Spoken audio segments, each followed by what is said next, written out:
This is an incident happened to me 3 years ago in Serbia. I had come to Serbia to continue my higher studies. Apart from study, I loved trying out new social experiments and challenges. One night, I was returning from my friend's party in my car, music blaring at full volume. Suddenly, an eerie-looking woman appeared in front of my car. I swerved the steering wheel abruptly. My car collided with a tree, and I sustained a minor head injury. Fortunately, there was a hospital nearby, and the staff rushed to help me. Within 15 minutes, I regained consciousness, and the doctor bandaged my wound. I was now able to go home. I booked a taxi for myself and an auto truck to tow my damaged car. As I waited at the hospital, standing on the second-floor balcony, I kept thinking about the strange woman who had appeared out of nowhere in front of my car. However, I dismissed it as a figment of my imagination, believing it might be a result of my accident. I had just dialed my mom and dad to inform them about the accident when my attention was suddenly drawn to the traffic light below. Beneath that street light, I saw the same bizarre-looking woman dancing in an inexplicable manner. I was taken aback and quickly started recording her with my phone. Just then, a call came in on my phone, interrupting my recording. I hastily ended the call without checking who it was. But when I turned my gaze back to the street light, the woman had vanished. Strangely, the recording on my phone had also stopped, even though I hadn't touched any buttons. Feeling unnerved, I continued to wait for my cab and tow truck. As I stood on the balcony, I couldn't help but think about the woman who had appeared suddenly in front of my car. Perhaps it was just a trick of my mind. I was about to return to my thoughts about the accident when I noticed something odd. My attention was now on a street light a short distance away, and under it, I saw the same woman again. She was dancing in a peculiar manner, and I immediately began recording her with my phone. But this time, things took a sinister turn. My phone's recording stopped on its own, and the woman abruptly ceased her dance. She turned to look directly at me, her face concealed by her hair. I couldn't see her clearly, and her behavior sent shivers down my spine. Then, something terrifying happened. Her bones started cracking, and her hands and feet twisted in grotesque ways.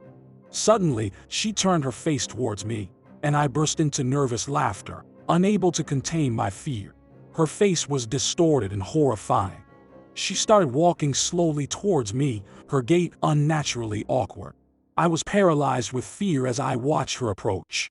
Just as she was about to reach me, I heard my taxi honking below. I snapped out of my trance and rushed to my car.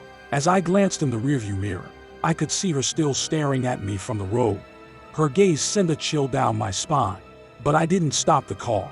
I reached home in a hurry, and I immediately began searching for information about her online. What I found left me in shock. There were videos of her on the internet, dancing under the same street light. People called her the Serbian Dancing Lady. Some believed she was a ghost, while others thought she was performing a sinister ritual. Intrigued and disturbed, I decided to investigate further. The next night, I brought my younger brother, Alex, along with a camera to the same spot where I had seen her.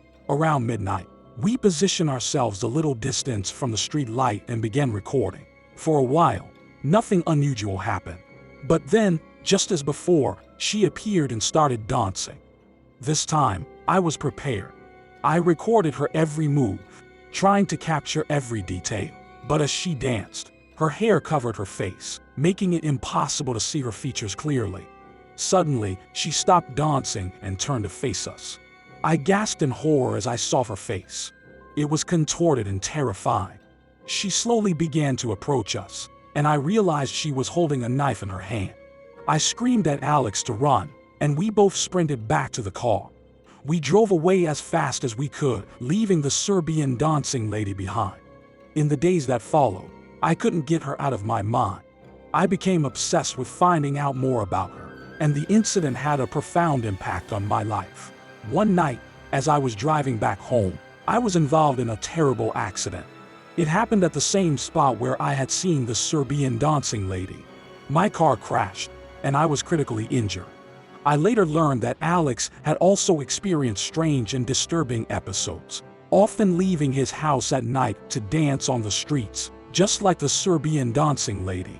To this day, I wonder if she was a malevolent spirit or something far more sinister. Whether she was real or a figment of my imagination, I will never know for sure. But one thing is certain, those eerie encounters with the Serbian dancing lady changed my life forever.